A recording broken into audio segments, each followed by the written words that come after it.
está começando agora o programa Na Fronteira do Conhecimento, com pautas sobre ciência. Aquela ciência que nos cerca a todo momento e em todo lado e que você nem sequer dá por ela. Um programa que vai ao ar todas as semanas neste canal, sempre com convidado especial que conversa sobre assuntos de interesse nas áreas da ciência, tecnologia, ensino, educação e inovação. Por isso, sinta-se à vontade e fique connosco na próxima meia hora.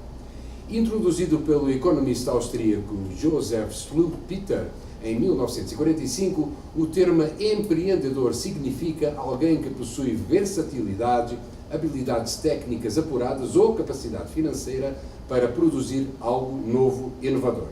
Assim, o empreendedorismo foi ganhando força em todo o mundo ao longo dos anos, sendo atualmente o principal fator que contribui para o desenvolvimento económico e social de um país, sendo que o papel do empreendedor é identificar oportunidades, agarrá-las e buscar os recursos para transformá-las em um negócio lucrativo.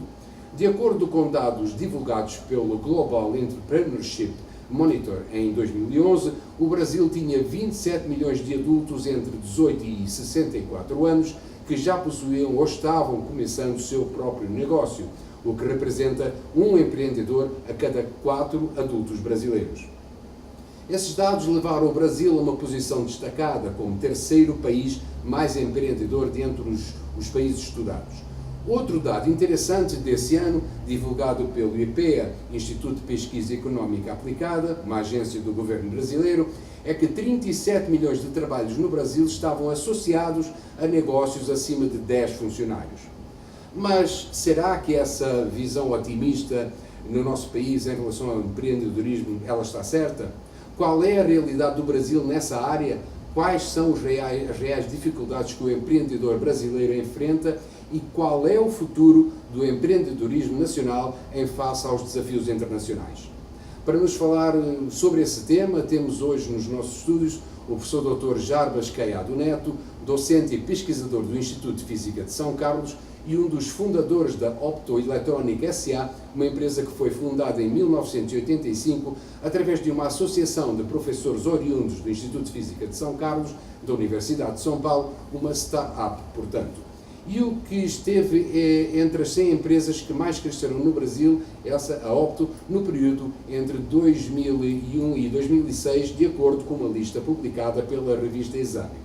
A Opto é uma empresa de tecnologia no ramo de optoeletrónica com atuação nas áreas médica, industrial, de componentes ópticos aeroespacial e de defesa e é pioneira em diversos setores.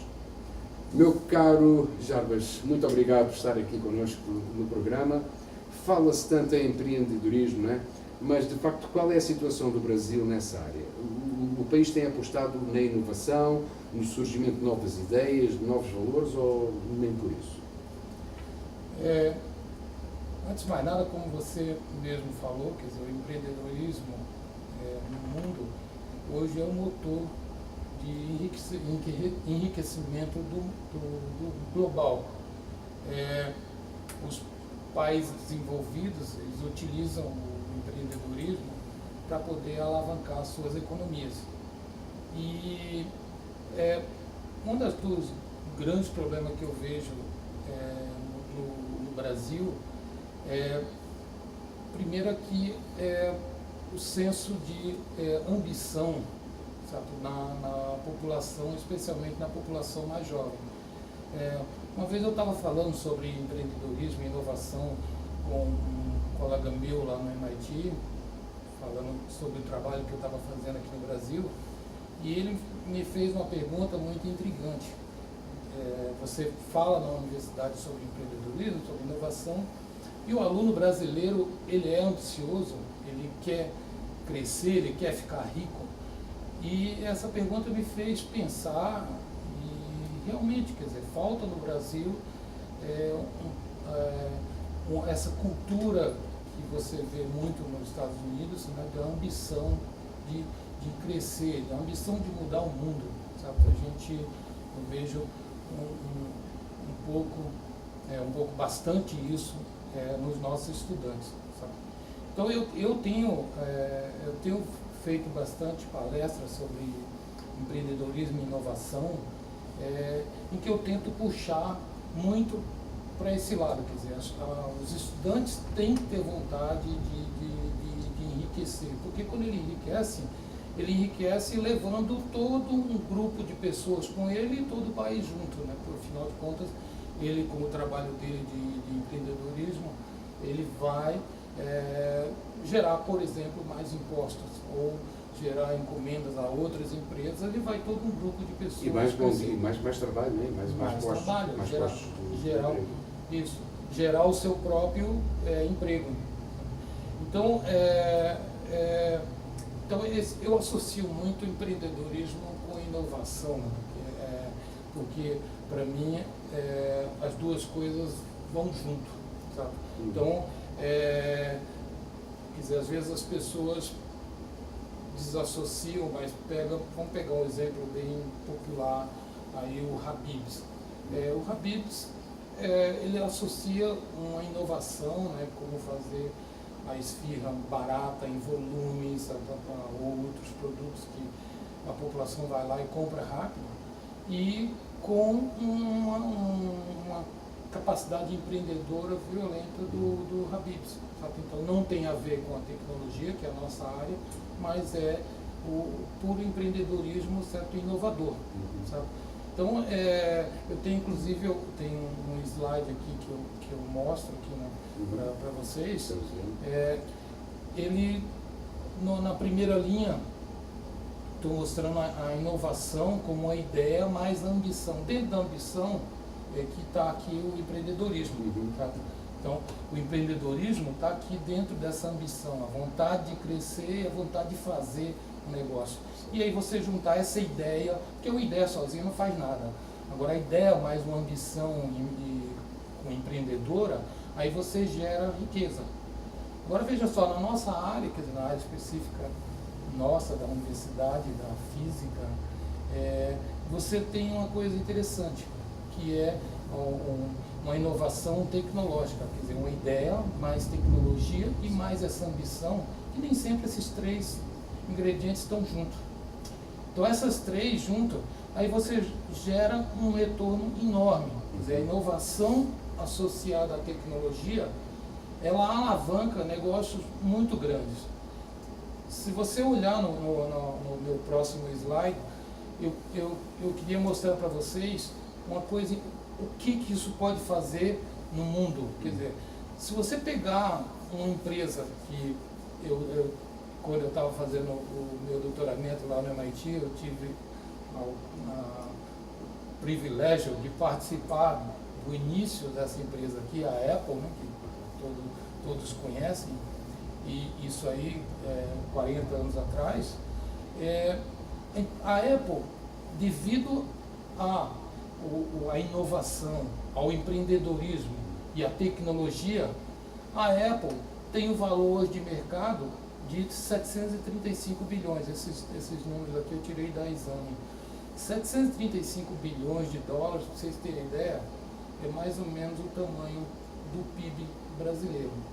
O que significa? Quer dizer, uma empresa que foi criada 40 anos atrás, com inovação, com empreendedorismo, ela vale tanto quanto todos os brasileiros trabalhando durante o ano inteiro.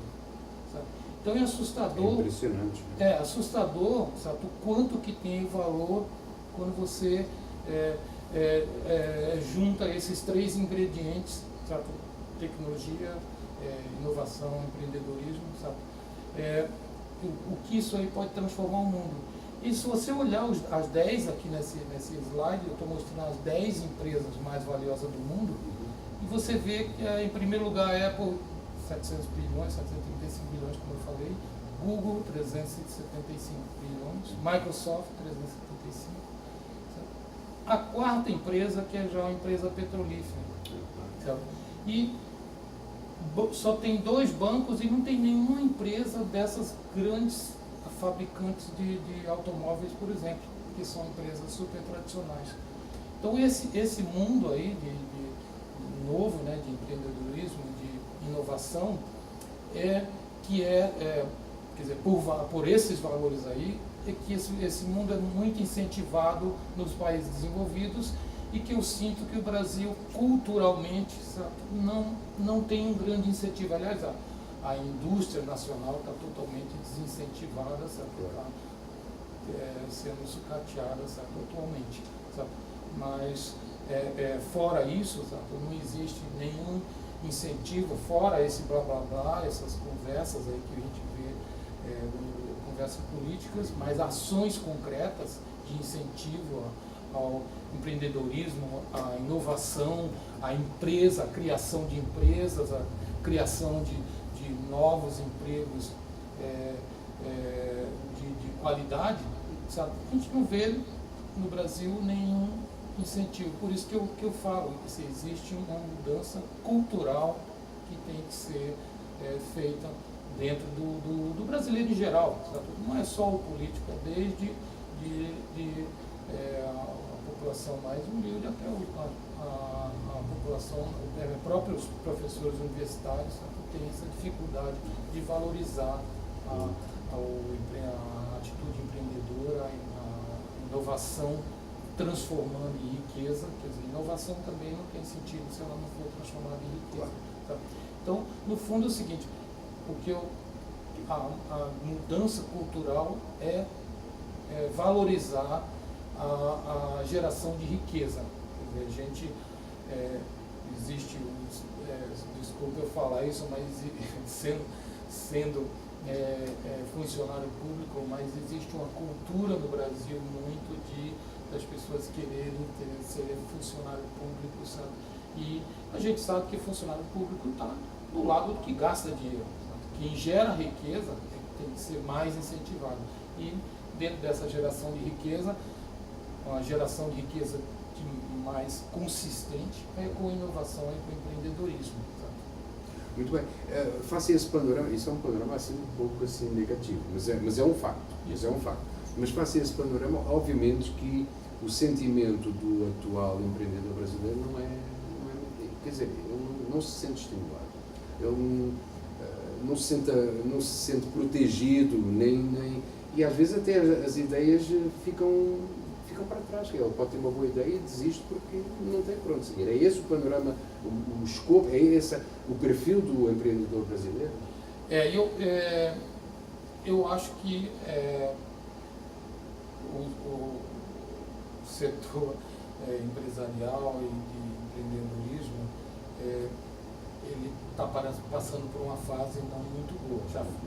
Eu diria que já foi muito melhor, sabe? Eu diria que os estudantes que a gente ministra aulas, sabe, tinham alguns anos atrás um sentimento mais de mudar o mundo, de fazer coisa nova, de criar o seu próprio emprego, sabe, a sua empresa. E eu sinto que hoje isso aí está um pouco abandonado, sabe? O que é uma pena, né? Porque eu falo muito, nós estamos na USP, considerada uma das melhores universidades brasileiras e está dentro das melhores do mundo. E a pena que eu sinto é que quem vai fazer a mudança de paradigmas no Brasil são esses grandes centros, né? Tipo USP, Unicamp, Unesp e outras grandes universidades. E, por outro lado, sabe, quer dizer, esses nossos alunos, que serão os agentes da mudança, eu sinto hoje que eles simplesmente não estão com ânimo para fazer essa mudança, e o que é muito ruim para o país, porque isso vai refletir em alguns anos para frente. Mas, por outro lado, essa mudança pode ser muito rápida. Algumas coisas podem, mudanças nos panoramas políticos e culturais, sabe, porque elas podem dar o salto. Dar um salto muito rapidamente. Então, porque no fundo o que a gente tem no Brasil é um povo que é um povo maravilhoso e que tem vontade de fazer desse país um país grande, né? Mas está um pouquinho desanimado com o atual cenário. Mas... Que instrumentos é que têm beneficiado o aparecimento de novos negócios? Ou seja, o Brasil está ganhando ou perdendo Bem, a gente já antecipou aqui que o Brasil está um pouco perdendo para os seus pares internacionais em termos de surgimento de novas ideias, de novos valores, mas que instrumentos é que têm beneficiado o aparecimento de novos negócios? Quando eu comecei a minha primeira empresa, a Opto, foi a primeira empresa, depois eu acabei empreendendo em outras empresas, mas quando eu comecei em 85, 86, eu diria que o ambiente ele era diferente no seguinte sentido, que existia uma vontade de mudar o status, né? E, por outro lado, o Brasil não tinha mecanismo de incentivo à inovação e ao empreendedorismo, muito pouco, e era muito pouco valorizado dentro da universidade. Então, eu diria que aquele ambiente tinha um lado positivo, que era um incentivo às pessoas que queriam fazer mudanças, e por outro lado, o Brasil não tinha mecanismos nenhum. Hoje em dia mudou completamente, quer dizer, existem vários mecanismos de incentivo ao empreendedorismo. Por exemplo, um exemplo simples, a FAPESP, né, tem projetos chamado projeto PIP, PAP, e que são projetos, eles são mais ou menos copiados do que existe nos países desenvolvidos, que é um incentivo inicial para você dar partida a uma ideia. E só estamos falando da FAPESP, que é do Estado de São Paulo, para as outras agências de fomento também espalhadas pelo país, não é? Exatamente. Que é o que tem o mesmo, elas são linkadas com os mesmos projetos. Exatamente. A gente FAPESP, no caso do nacional, é a FINEP, que fez esse papel com os projetos de subvenção. Recentemente, a FAPESP não perdeu os recursos, a FAPESP continua com os recursos, a FINEP não foi esvaziada financeiramente, mas isso é conjuntural, sabe? Isso vai voltar porque existem já, os mecanismos já existem, tá? Falta só a parte financeira, quer dizer, já teve o financeiro e perdeu por conta de contingenciamento de recursos. Mas eu diria o seguinte, que hoje o Brasil está mais estruturado. Agora, é importante frisar de novo a parte cultural. As pessoas têm que estar convencidas que o que vai mudar o Brasil é a geração de riqueza. A geração de riqueza está associada à inovação e ao empreendedorismo. A gente não pode continuar como um país de exportação de produtos agrícolas ou produto minério de ferro e assim por diante. Porque esses produtos, essa pauta de exportação brasileira, não que ela seja ruim, só que se você pegar a exportação brasileira de agrícola mais minério de ferros e commodities em geral, se você dividir pela população brasileira, você vai ver que o número fica irrisório. Certo. Porque esses produtos, commodities, não adicionam valor. O que adiciona valor é um produto de, por exemplo, um jato da Embraer. Quando você exporta um jato da Embraer, você imagina quantas toneladas de soja é equivalente ao jato da Embraer. Sabe? E quem está empregado na soja é basicamente pessoas humildes, sabe? Que vivem com 1, 2 salários mínimos. E quem está empregado na Embraer, que monta o avião, são engenheiros. Sabe? Então, esses são os dois Brasil que hoje convivem. E aonde que o Brasil vai pôr o seu esforço?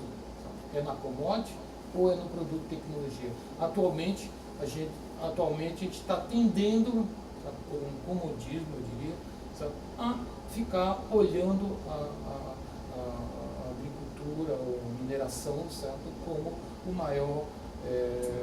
Mas será comodismo ou será miopia?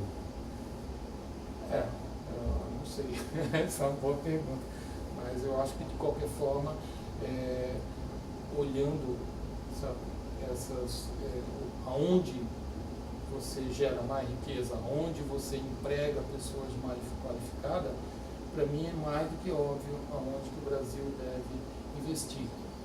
No entanto, não é o que está acontecendo. Então não deve ser tão óbvio como eu acho. Muito bem. Estamos aqui num bate-papo aqui bem interessante com o professor Jarbas Caiado Neto, falando de empreendedorismo. O Brasil não está na melhor posição, não está naquela posição que todos ambicionaríamos. Questões culturais são aquelas que estão neste momento prevalecendo para que o Brasil não decole na área do empreendedorismo. A pauta do primeiro bloco do programa Na Fronteira do Conhecimento de hoje está completa. Voltaremos com o professor Dr. Jarbas Caiado Neto após um breve intervalo com o segundo e último bloco, onde continuaremos a falar sobre empreendedorismo. Não perca, já a seguir no canal.